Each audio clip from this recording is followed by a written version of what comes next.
Hey, what's going on, people? Welcome to another episode of Ricky Speaks Sport with me, your host, Ricky Hayward Williams. Vinicius Jnr, Real Madrid, Benfica. Let's talk about it because, it's the biggest story in football, probably in sport at the moment, and it shouldn't be, really. Not for the reasons that are at hand. It shouldn't be about racism.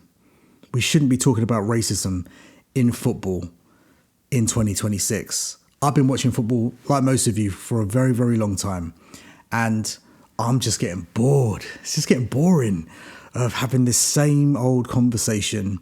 And, I'm not saying that the powers that be don't do anything, but everything that they seem to do just seems to be kind of token gestures rather than real action. We know that, when racism is called out and people are charged with it or clubs are charged with it, it tends to be that the club gets like a 10,000, 12,000 euro or pound fine or whatever it is. It's nothing to a big club. It's not a deterrent for fans and players who, dish out this type of behavior to black players. Now, I understand that, finding the answer to trying to solve this problem and trying to eradicate this problem, and I know that football is a microcosm of the wider world and wider society, but you can eradicate it in your stadiums. You can eradicate it amongst crowds because it's a controlled environment. So it can be done.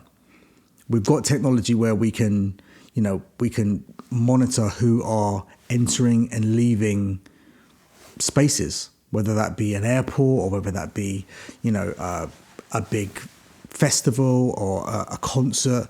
So why can't you do it with regards to football? It can be done. And in terms of moving forward and making sure that there is a strong deterrent so that these things don't happen, so that there are actual consequences that people can see and people can understand that if they decide to go down this road of being racist, that this is what is going to happen and it's not going to be good. We need to get to that stage. And I know that, there's a lot of influential people who I respect in, the sports punditry space and people that are, in positions of power and positions of high influence. And I know that people do a lot already, but I just feel like more needs to be done. And if we look at, it's a completely different case, but bear with me for 1 second. But if we look at when the European Super League was threatening to become a thing, how quickly that was taken down and how quickly people gathered and how quickly people banded together and made their voices heard about how against it they were. That was unity, and that was the power of football.